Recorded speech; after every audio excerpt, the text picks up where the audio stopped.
He's going to take us on a little journey into the Arctic and talk about those challenges. Okay, Brian, the floor is yours. Thank you, Kelly.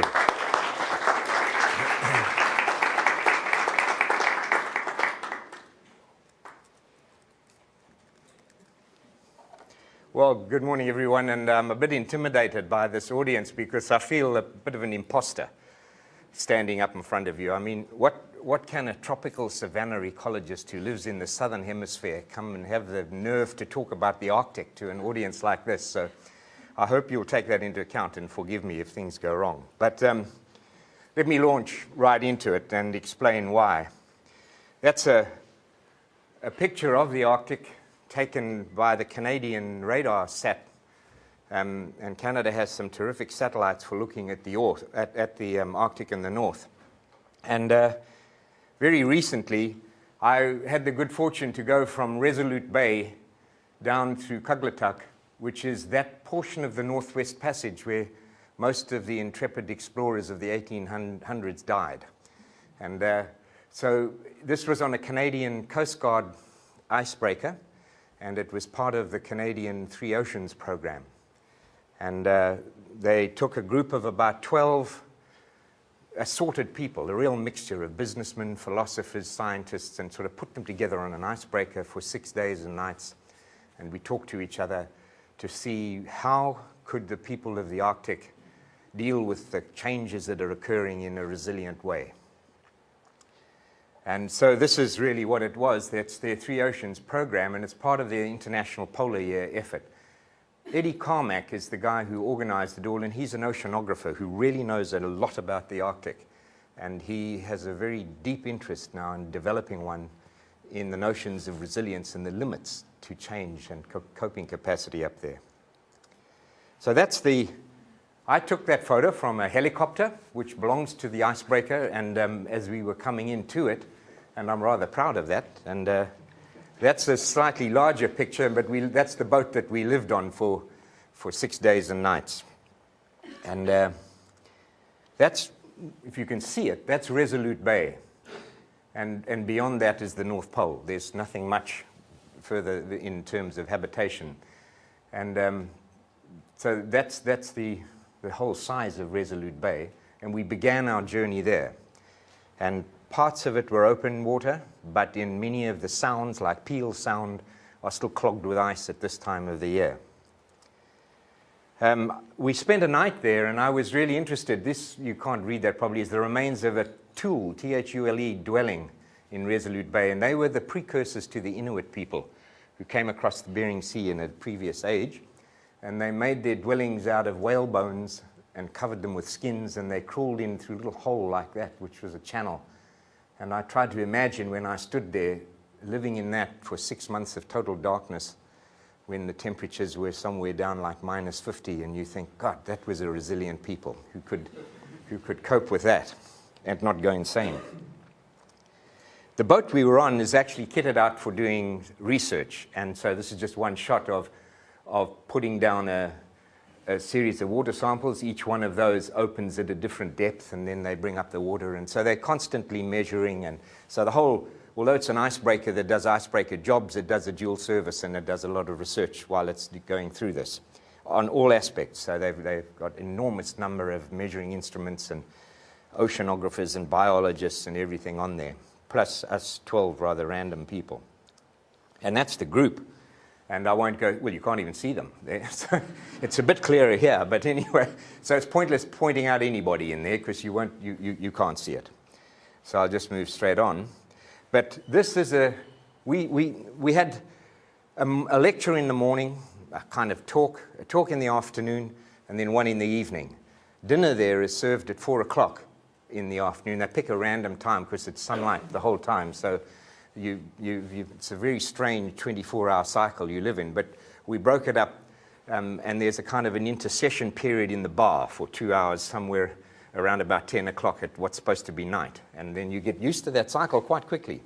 But the individual talking there is Jim Balsillie, and he's the co-CEO of RIM, Research in Motion, that makes BlackBerry.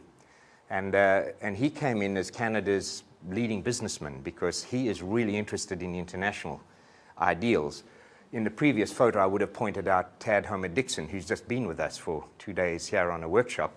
He holds the Balsley Chair of International Governance. And Jim Balsley gave $200 million to the University of Waterloo to create the International School of Governance because he's very concerned about international governance as opposed to sovereignty and the problems that this is creating. He's a very interesting man because the nerve that you have to have, these were RIMS, moments of contingency through time when it almost collapsed. And there were times when they teetered on the brink, made a decision, hung in, and they could have gone either way. And he gives a brilliant talk about how to manage through times of uncertainty. And you can't read it there, but between 2003 and 10, that's a 300,000% growth rate of their company. And their quarterly earnings are $5 billion, of which $1 billion is cash, because that's after all investments, by the way, and reinvestments, it's $5 billion.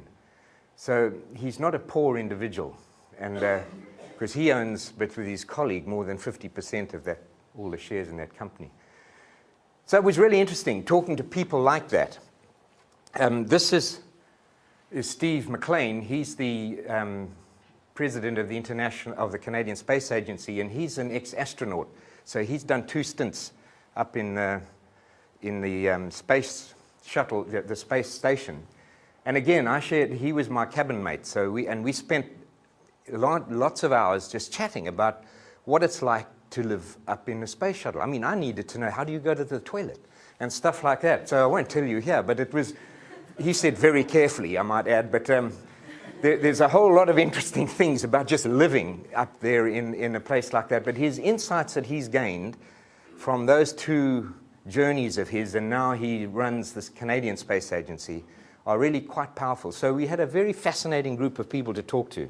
Good scientists from Canada and elsewhere as well. So this is what it looks like when you're plowing through. And these sort of, I think that just died, no? Yeah. Never mind, I'll use this. These here that's old ice or multi-year ice, and this is mostly first-year ice. And this is still ice underneath here. Those are just milk pools on top of it. And much of these areas are some combination of those. And I'll come back to the difference between the multi-year and first-year ice a little later.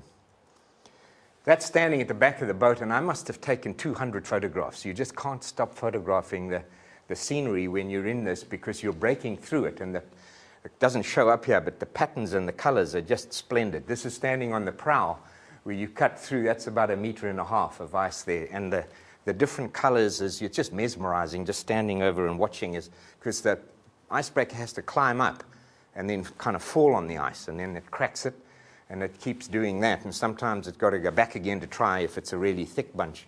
And just standing there watching it is just fantastic. So it was a real privilege to go through and see all of this. That's the photograph I took, my best one, of a polar bear standing on ice. This I didn't take, and someone else took that one, but it was a terrific shot, and of this guy trying to get over to the next bit. And it sort of highlights the fact that as these gaps get bigger, the polar bears are having a more and more of a problem up there. That's an aerial shot, again, that I took when we were going to visit King William Island. And this shows a ridge of multi-year ice with first-year ice in between. And it's a shifting pattern in the beginning of the melt phase. But it's still pretty solid. You know, that looks really minor, but the helicopter can sit on top of that stuff. And you'd think I was a bit nervy, I must say, but it's actually very solid. And because underneath it, it's still ice. Those are just melt pools. And this is King William Island. That's the pilot who took us there. And under his arm is a plaque that the polar bears had ripped off here and broken. And so he had been there before and taken it back to the ship. And then the ship's workshop had fixed this plaque. And I was lucky enough to join him with a couple of others to go back to King William Island and put this plaque back on there. And the plaque is to the people, it says here, commemorating the 150th anniversary of this Captain Crozier, who led the Franklin expedition to try and find the remains of Franklin. This is Franklin, who made 3 attempts to get through the Northwest Passage. And he did it in bits, but he never achieved it all the way through. Amundsen was the first guy who actually did that. But he died up there, and so did this entire expedition that went to join them. But that plaque, you'll see there's a cairn of stones, and I don't know if any of you know the Canadian folk singer Stan Rogers, but he wrote the Northwest Passage, which is a song that makes all Canadians cry. And it's the 4th most popular song in Canada. But anyway, it talks about one of the lines is a long-forgotten, lonely cairn of stones. And that's the long-forgotten, lonely cairn of stones. And I'm fortunate enough to have stood next to it and photographed it. But that was all that remained of the Franklin expedition. So this I just had to put in. After 6 days and nights, we got back to Yellowknife. And we got straight off of the plane, this little charter plane, and into the... And look at them all. All of them hooked in straight away onto their BlackBerries and telephones. I couldn't get over the power of communication, where they'd been cut off for 6 whole days from not being able to communicate. And every single one of them was just occupied with mobile telephones or BlackBerries or emailing. But anyway, just a comment on how hooked up our society is. So I wanted to now just go into Arctic changes and their drivers, and I look at physical changes, the biophysical and biological, and the social changes. So the physical are really all to do with global warming, but global warming is resulting in changes in ocean temperatures, in currents, in winds, and in water chemistry, both salinity and pH. Just to note that the Northwest Passage was clear of ice for the first time in 2007, and that's 30 years ahead of the predicted date from the first climate models, when they thought it would actually be cleared somewhere around about 2040. And it was cleared through for the first time in 2007. So, and I don't need to dwell on this. There's lots of these, 79, 89, 99, 2007. Same time, you can see the declining amount of ice over it. This unfortunately doesn't show up too well, but that's the coast of Russia across there. And this is the Canadian Archipelago with Greenland and Alaska over there. And you can see how it's shrinking. In particular, this is interesting because this is 2009 in March and September, just showing you the winter maximum and the summer minimum extents of the ice. And there's a line here, this magenta line, showing in fact what it used to be up until 2000. But if you look now, that's the route that is really open. So the Northwest Passage that everyone died trying to find was up here and then through there and then down along here. And that was the Northwest Passage. That is open now for some time of the year, but the route that's most likely going to be the shipping route is the northern one, which just goes straight across like that now, and it's really open completely. Because what's happened is, gosh, that really doesn't come up well. I'm sorry, I thought it would be clearer. This is really hard to see, but this here, the green, can you see that at all? From there, that's old ice, okay? That's the multi-year ice. And the blue is second-year ice. And then this reddish magenta color is first-year ice. No, that's the wrong one. Yeah, that's better. So it's all right, thanks. So, but the point is, you can see that as you've gone from, this was the 1981 to 2000 average, mostly old year ice, and the whole area covered. And what's happened is that the ice is shifting from the Russian side down onto the Canadian archipelago and across, well, the top of Greenland, the Canadian archipelago, and Alaska. So that still has got what older ice remains, is all on top of the Canadian archipelago in there. But the top end, all across here, which is the passage I showed earlier, has got first-year ice or no ice now. and there's just an enormous reduction in the amount of ice, but the distribution is also important. This just shows that the reductions in snow cover and in sea ice from about the 60s through to 2005, and it's a real rapid drop in both over the whole lot.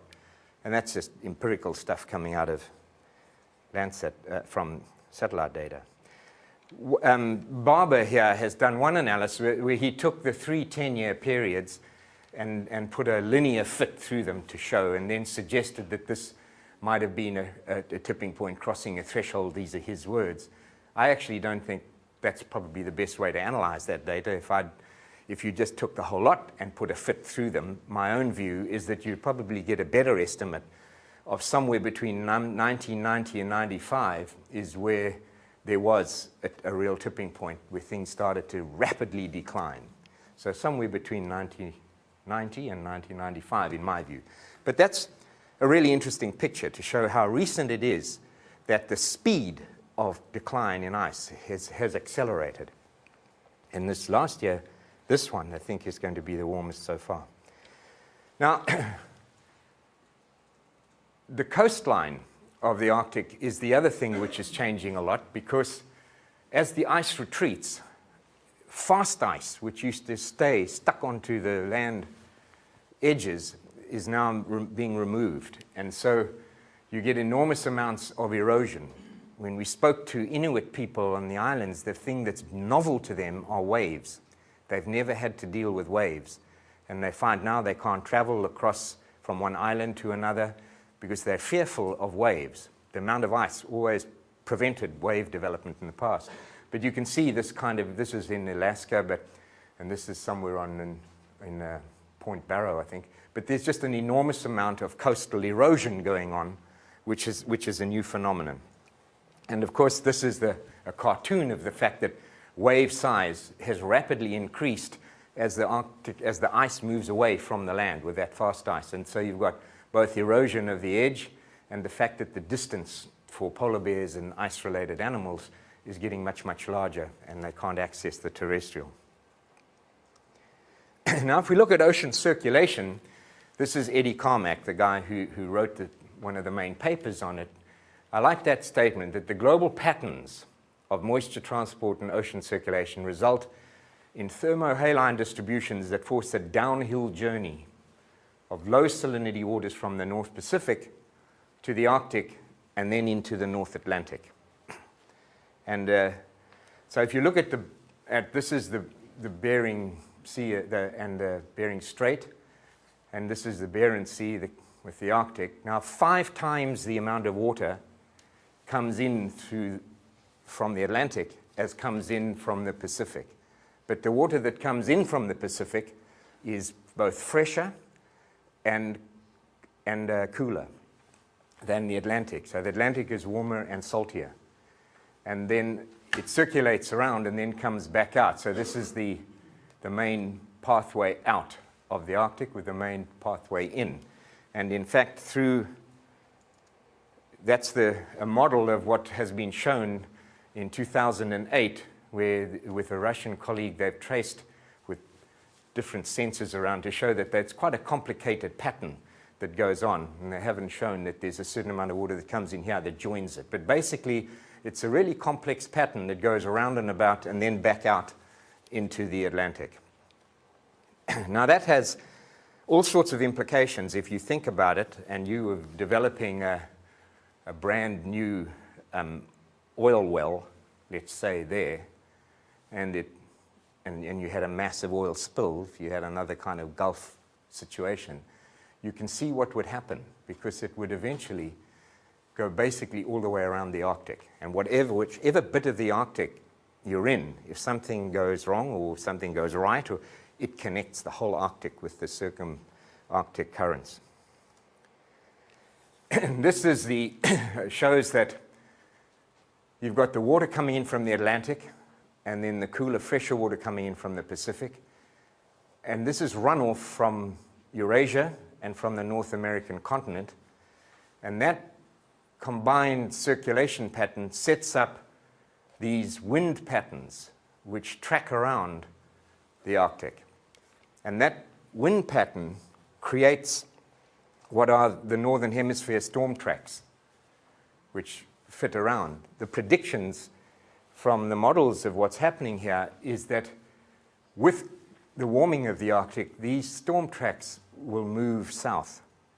And so that the rain belts that come across at the moment, across the Great Lakes and that main part of the grain belt will actually shift south. And nobody's too sure what that means about agriculture in the US or in Canada. But the important point about this is that the Arctic is connected to the rest of the world. And what happens in the Arctic doesn't just stay in the Arctic. It's going to cause teleconnections to weather patterns all over. If we look now at Arctic Ocean chemistry, this is the picture I mentioned before with the Pacific inflow because it's lighter and less saline. It sits on top of the Atlantic inflow, which is a bit warmer. And then you've got the ice up there, which floats, of course, all the time. And then it's the sea ice melt. And you've got runoff coming from American and Eurasian rivers. Now, if you put all of that lot together down in there, this is to do with alkalinity. And this is the inflow of alkalinity from the Atlantic and from the Pacific, and it's higher from the Atlantic. And that's from the runoff. It's freshest off Eurasia, but again, from the North American rivers, it's lower than either of those. And then the middle of it is the melting, which is lowest of all. And that's increasing, of course, a huge amount. So runoff has increased a lot from the two continents. And if you put that lot together, what it's doing is reducing the amount of alkalinity. So the highest rates of acidification in marine systems in the world are in the Arctic. And so this is what's happening. If you look from 1999 to 2009 with all the measurements that, in fact, that boat has been making because they've been going around the Arctic, salinity is decreasing, meltwater is increasing, alkalinity is decreasing, and aragonite is decreasing. Now, aragonite, for those of you who aren't in this field, is a form of calcium carbonate that is the form that zooplankton use to make their shells. And if that declines, then they can't make shells. It's the calcium that they need. And that leads us directly into these biological changes, because the consequences of decreasing alkalinity is that these tiny little shells, which keep them, don't form. And so one of the things that's very interesting in there is that changes in the pelagic food chain. For the first time, now the biologists there have been finding what they call Pico Plankton. And Pico Plankton are an order of magnitude smaller than nanoplankton. And the reason why is because if you don't have enough aragonite calcium, the shell is so thin that it can't support a bigger body, and there's a rapid selection for these tiny, tiny little organisms. Now, what are the consequences of that? Well, one group think that the trophodynamics of the system will change because the base will be these picoplankton, little tiny flagellates, and that instead of having the current one from diatoms through fish to whales, the Arctic will turn into a picoplankton to jellyfish food chain, and that these won't survive. Now, outside of that, there are other views to say that in the Barents Sea, in fact, Art de Zoo and I were talking about it this morning, other changes are occurring which might lead to more hopeful changes, but that's not right in the center of the Arctic. So this is not a fact yet. This is a proposition coming out of people who are detecting the changes at the very bottom end of that food chain.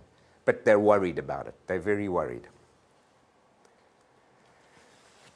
At the very smallest level are ice-dependent ecosystems, which are the microbes. There's a whole program on Arctic microbial habitats. And in the Markham Ice Shelf, and its ancient ice is completely broken out and lost. So there is a huge loss of the habitats which maintain an enormous variety of microorganisms. And they're changing enormously as well. And now, if you look at the terrestrial vegetation changes, what's happening there, based on NDVI measures, tundra is being replaced with forest to tundra. And they think this is kind of the terrestrial equivalent to loss of sea ice, is the loss of the tundra, because the tundra has shaped the biological communities above it, all of the animal communities. So if you look at what's happening, is that the tree line is moving north, but these photographs from the 50s to the 2000s show this huge increase in the amount of shrub vegetation. That wasn't there at all in the 50s. And so there's this line of the tree line moving north and the entire area sort of shrubbing up, if you want. And it's led to this comment of the greening of the Arctic. So all the way around the Arctic, where all of these colors are, is an increase in woody vegetation and shrubs.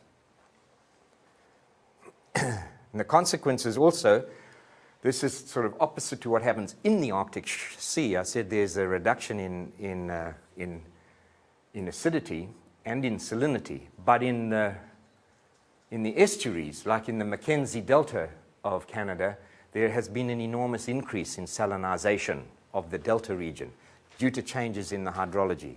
So that's what it looked like in the 1996 and 2002. That whole region was salted and salinized. So there's huge increases in salinization at the edges of the deltas. So the potential of all of this has cumulative impacts on species and trophic interactions, because this is just some work by David Hick, who actually is chair of the International Arctic Science Council, I think, University of Alberta, but he's a large mammal ecologist, and he's been working on caribou and wolves and the entire interconnected range of mammals there. And he's shown these winter ranges and the migratory routes that animals take. And this was really to do with how it's affecting caribou calving grounds in this area that is changing rapidly, so it's affecting the population dynamics.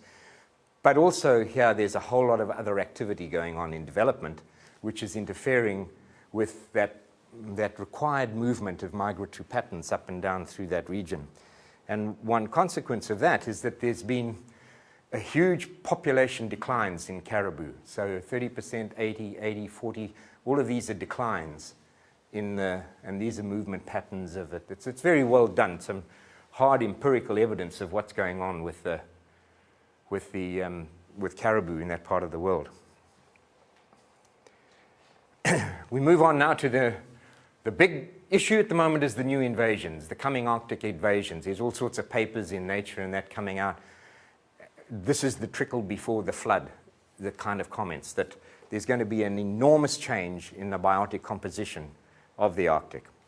And I'm not going to go through all of it, I can't in fact, but one thing, for example, is will salmon adapt to the Arctic and survive the very cold lethal temperatures, which they can't at the moment. And salmon are coming in through the Bering Sea, and could they live and occupy the Arctic? Well, what the biologists have been looking at is the limits, kind of thresholds for salmon survival, and they find that 3 refugia so far.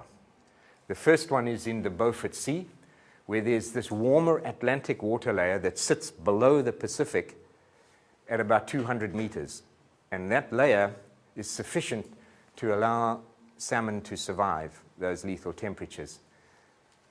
The second is under the Mackenzie River ice plume, just over there, and the third one is actually out in the Bering Sea, but they can move back and forth. That's still Arctic region. So one of the possibilities is that salmon might move in and replace Arctic char or interact with the other species of fisheries there. But there's some huge changes are about to happen. I move quickly now into social, including the technical changes. And just to look at the zones of marine activity. So this is current shipping, which is now going on. And these blue is hard minerals. Green is marine tourism centered around the pole and around Spitsbergen. Major fisheries, oil and gas are the red. And then the summer sea lift and research, which is all over the place. So, but a lot of activity up there, scientists being a big part of it. This is an interesting graph to me because it shows the value added in natural resource bases industries in the Arctic. And if you look at the big countries, the big regions, Alaska, Canada, and Sweden, Finland, and Russia, they're all energy and wood. And the renewable resources, minerals and energy, beg your pardon, minerals and energy. The renewables are very small, but in Iceland and Greenland and the Faroe Island and in Arctic Norway, perhaps to a lesser extent, the renewables are really important. So there's a shift in the kind of economy that supports the smaller local populations than the bigger nations, it's a big difference in the consequences of global warming for those two. Arctic oil and gas potential is huge, and they're discovering new supplies or potential all the time. So there's an enormous amount of newly discovered reserves of gas and oil in the Arctic. And there's a huge amount of activity all around here, and it's largely centered on the Beaufort Sea. But if you just look at the geophysical surveys, just to show the amount of activity that's going on there at the moment, and everybody's trying to locate and claim access to the oil and gas of the Arctic. There's also mining, like this Diavik diamond mine and other mines. So with all that activity, we come to look at the resilience of the Arctic peoples in the face of all of this. And these were actually taken by the group who went the year before on this little trip to Resolute Bay. And the school, tiny school that it is, put on a welcoming session for them. This is a really interesting guy. He's the mayor of Resolute Bay, and this is the director of the Canadian Research Station at Resolute Bay, and he was introducing him to us and asking, and so we had an opportunity to talk to him and ask him about what it's like up there now. And he was the one who first talked about the problem of waves and how dangerous it is. But his story is fascinating. When he was a little boy in the 50s, his entire village was uplifted by the Canadian government from northern Quebec and moved into the middle of the Arctic and basically dumped at Resolute Bay, so Canada could claim sovereignty and ownership of the Canadian archipelago, because America was disputing whether it was Canadian or international. And now there's still a dispute about the waters, but there's no dispute about the land. But there were a couple of others like that. But he remembers it as a little boy, being taken from the village they were in northern Quebec, and basically just transported and left up in Resolute Bay. And they've been there ever since. He didn't seem to be too unhappy about it, but it was an amazing kind of social engineering activity to get sovereignty of the Arctic for that area. So that's standing where he was talking to us, looking across. This is the kind of area in front here where they keep their boats and things like that, and that's Resolute Bay. And it's just fascinating to me to think of the sociology of that place. When we asked, okay, so who owns the front-end loaner? There's one. There's one hotel. There's one thing that can be fixed. There's one person who can, and we said, that's Aussie. And who owns that? Oh, Aussie owns that. Who sorts out the problem when the sewage thing? Aussie sorts that out. So who's Aussie? Aussie is a Tanzanian immigrant who came in as a teenager and left his family because he wanted to go and explore somewhere in eastern Canada, arrived there as a young man and has never left, and basically owns the whole of Resolute Bay. And everybody thinks he's wonderful, and he's really very helpful. But so this is a very different kind of society when you think of how it started in the 50s, and that a Tanzanian immigrant basically is the entrepreneurial, commercial mastermind of Resolute Bay. So it's a different sort of, it's not what I expected to go and find amongst the Inuit people, you know. But it's got a lot of problems. So if you look at the proportion of students who have not completed high school compared to the non-Aboriginal population of Canada, the Inuit are right up at the top with the First Nations on reserves. But they have a severe problem with education and with willingness to get involved. It's really quite difficult. If you look at overcrowding in substandard housing, that's the non-Aboriginal population. These are the Inuit people up again, and the reserve. So they have depressed conditions, and this was really a stark figure for me. This is suicide rates. For Canada, these are the 4 branches of the Inuit people, and it just gets higher and higher, so the massive suicide rates. And which says not all is well with the Inuit people and the way they're trying to live in the Arctic. And their livelihood is hard enough, but it's changing now rapidly in response to these Arctic changes and in unpredictable ways. And the thing they depend on most of all is going to change most, because it's the oil and the gas that the other bigger nations will benefit from that is going to come out of those changes. So the Arctic is a linked social ecological system. I don't have to tell this audience that, but just to keep in mind that it's a complex, interacting system in all these different ways. And so what would you do about it? What's needed? Well, here's my proposition to you people, that you need an integrated resilience assessment of the Arctic Basin. There's a huge amount of research that's been done and that's going on up there. But as much as I could ask around and find out, nobody has pulled together an integrated assessment of the resilience of that whole system, how it's interconnected as a complex adaptive system with nonlinear dynamics in it. And all the bits yet don't add up. And so they're partial solutions. And that's a danger. So that, to me, is very much needed. And who should be involved in that? Well, this is the Arctic Council, and these are the member states, which you know, and these are the observer states. And the observer states have activity in the Arctic and some claim. Now, if you look at what's going on the island that belongs to Denmark, I've just said it a little minute ago. No, the little one. Spitsbergen. It's got another name that's getting... Anyway, there are a whole lot of research stations on there by others. David Hick, who's the chair of the International Arctic Science Council, says that the most amount of money being spent on Arctic research is by South Korea. And they've got the most advanced research station, and they're building 3 new research vessels for Arctic research. Now, why? It's kind of puzzling, but there's a whole lot of activity by other nations, other than those who live around, the member states. So how do you involve all of them? Because obviously undertaking an analysis of this has to have, if it's got legitimacy, has to have the involvement of those, the main players, the agents who belong. That's the International Science Council, Arctic Science Council, and there's a committee that looks after it, and these are all of the members. Now, as far as I'm aware, the chair of that at the moment is this guy, David Hick, who's a Canadian, who is very keen on trying to undertake a resilience assessment of this kind.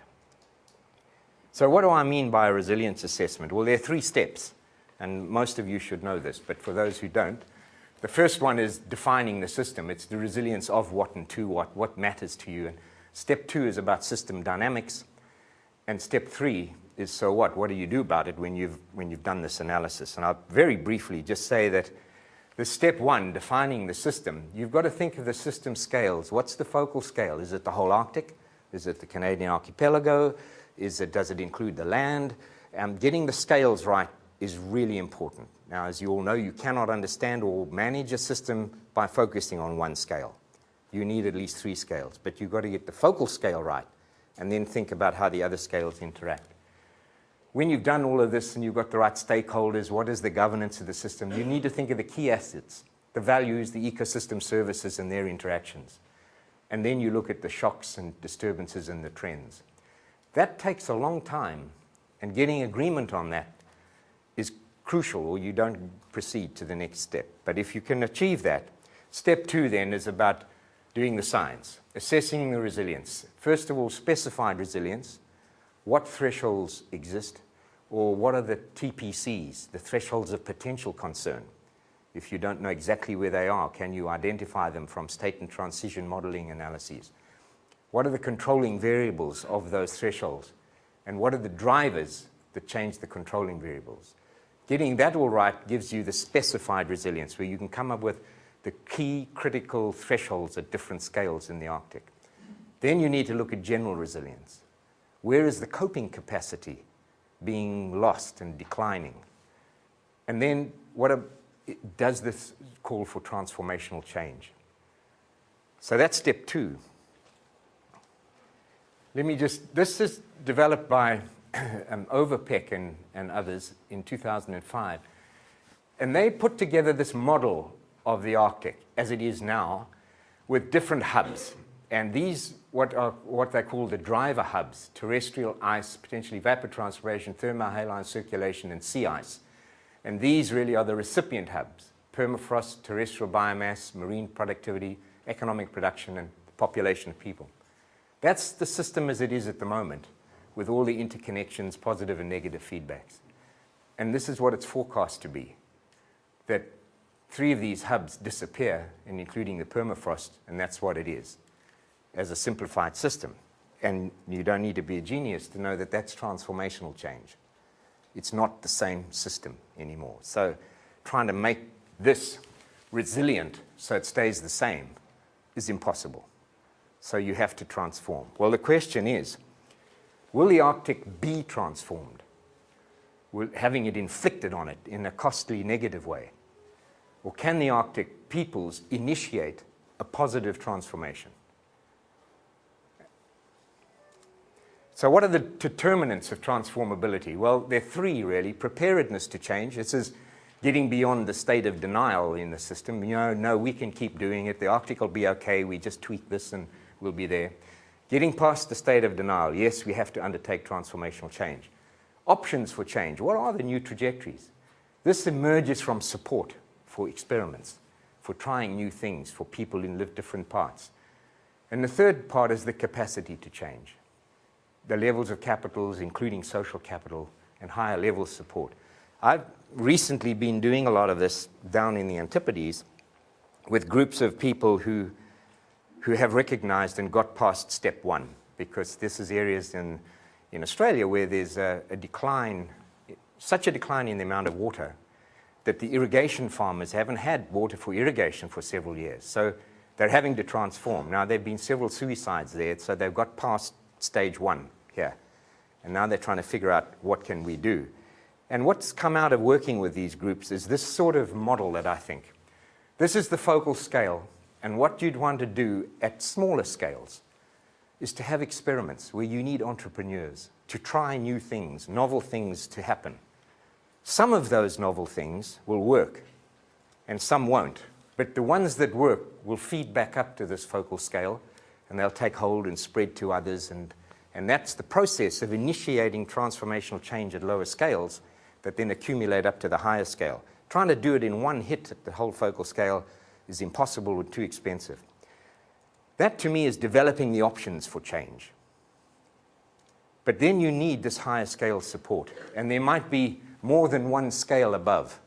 In the case of Canada, it certainly is. There's the Inuit government itself, and then there's the Canadian state governments, and then there's the Canadian government. There's the world above that. You need different scales of support. And that support can be positive and it can be negative.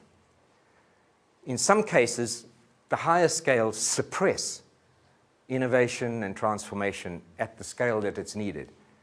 But in other ways, they can help it. They can change the laws to let people do things they weren't allowed to do before. They can give them money and so forth. And it's really important to know which of these interactions are positive interactions and which are negative. In the studies I've been doing, we've identified both kinds. And trying to get rid of the negative interactions is politically the most important first thing to do. Which are missing connections?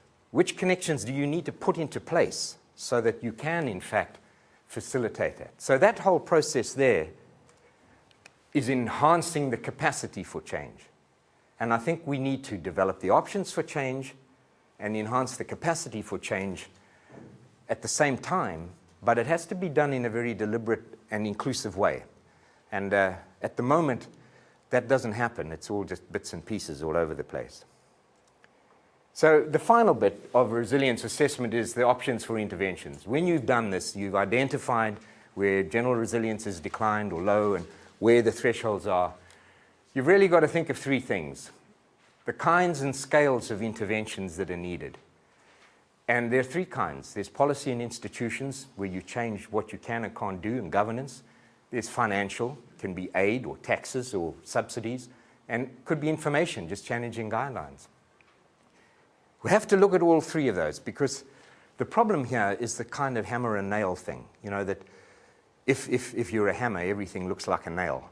Well, you know, if you're an economist, then it's an economic solution. That's all you're going to think of. And if you're an ecologist, it's going to be, oh, you just get the ecology and management guideline, and so forth. There isn't a single intervention. There are going to be a mixture of interventions. And the first thing is to figure out what they should be, and then the sequencing of interventions. In his book, Globalization and Its Discontents, Joe Stiglitz makes a really important point in one of his chapters, that the lack of sequencing of the interventions was what caused the real problem in the Southeast Asian crisis in the late 90s. That if they'd done those things in a different sequence, and instead of making them all happen at once, the negative effects wouldn't have been nearly so bad. So sequencing the interventions. It's no good telling people that you're giving them money if in fact the regulations haven't been put in place first of all to allow them to do things, that kind of thing. So I'm just saying we need to think of what are the options, kinds of interventions, sequencing them, and then where is transformation called for and how can it be enabled? And I come back to the fact that that's what's going to face the Arctic, because it is undergoing transformational change. And how we can facilitate that is the really key question. So who can do that? Who best can do it? Well, I put the Stockholm Resilience Centre and the Bayer at the top, of course. And the Bayer has the Arctic Tipping Points project at the moment, and they've applied for and will get, I hope, the EU project of access, both of which have to do with Arctic resilience. The SRC, in talking to Kalle and Johan, is interested in this topic, and you've got capable people there who can contribute. Terry Chapin and his group at the University of Alaska are heavily involved in resilience of the Arctic and would love to get involved in an integrated assessment. He's already talked to me. This Eddie Carmack is a really interesting man, and he led this whole program and is very interested in resilience and would bring to bear Canada's Oceans and Fisheries Department into it. David Hicks, the guy I mentioned from University of Alberta and the head of the Science Council. The WWF has this RACER project with a big conference in November in Norway on resilience of the Arctic. Who are the other key people? And I don't know. I'm not a player here. How does this come together? Well, under whose auspices? I think the Resilience Alliance could act as a neutral umbrella group with the theory and framework of how to do resilience assessments, because we've done several, but you need that group. I think this is a fantastic challenge, and it's really urgent, and you guys should do it. Thank you.